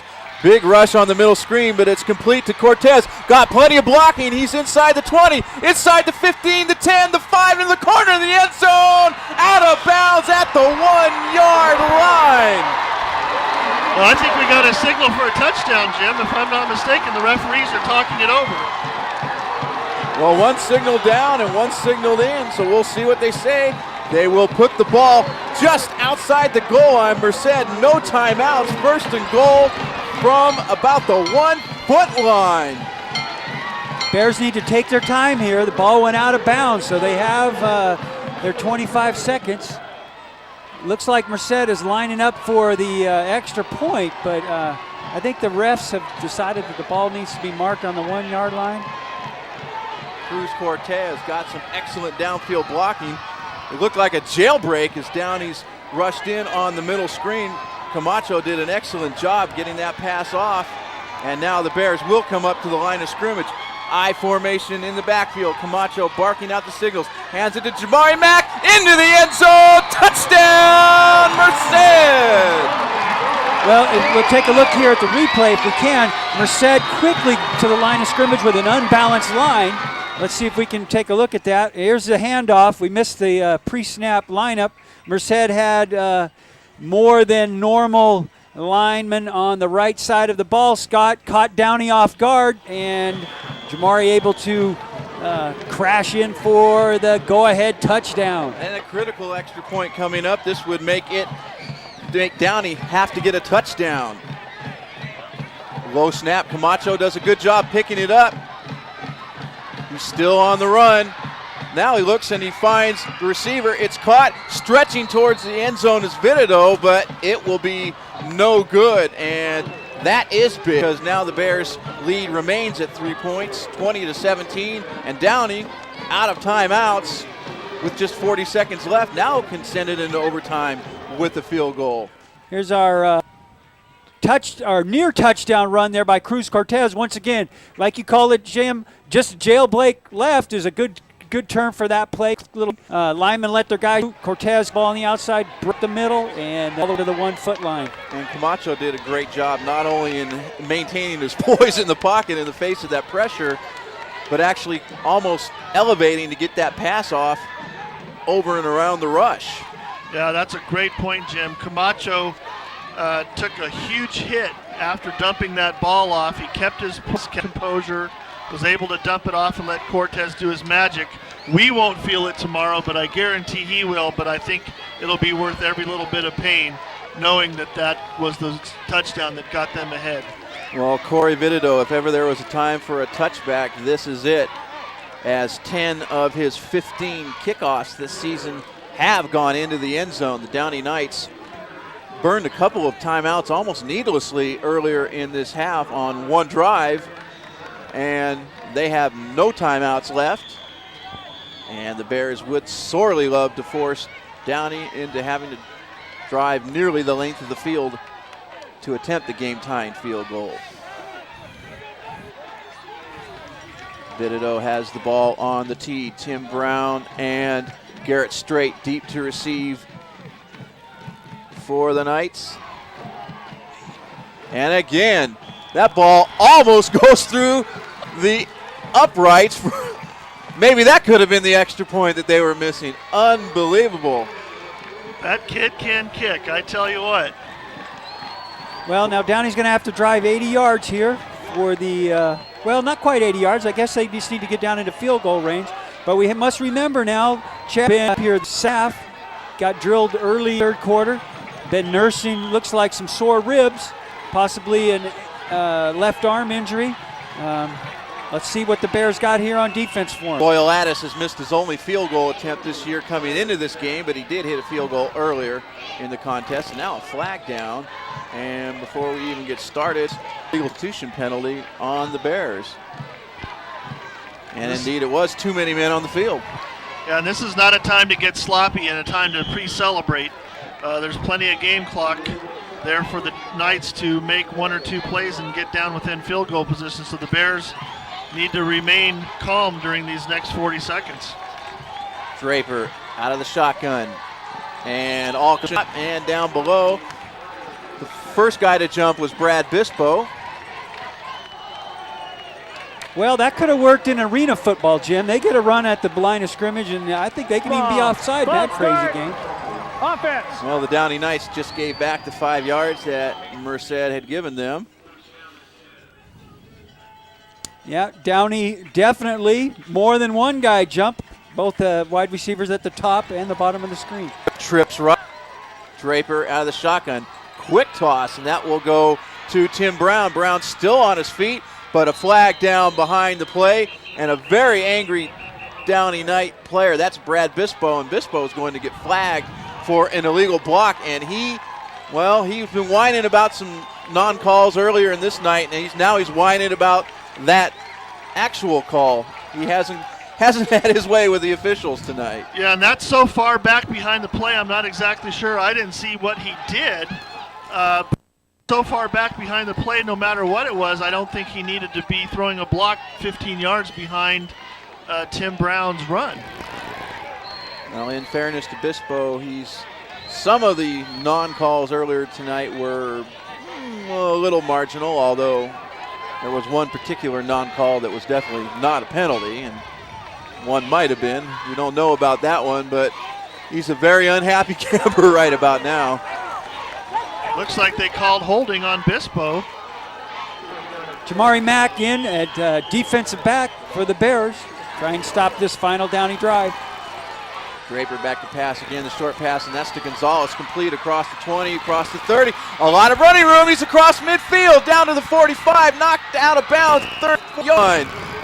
Garrett Turner showing some of that sprinter speed that the Bears needed there to save that touchdown, because without that tackle, Mr. Gonzalez was headed for the end zone. And got out of bounds, which was critical because the Knights are out of timeouts.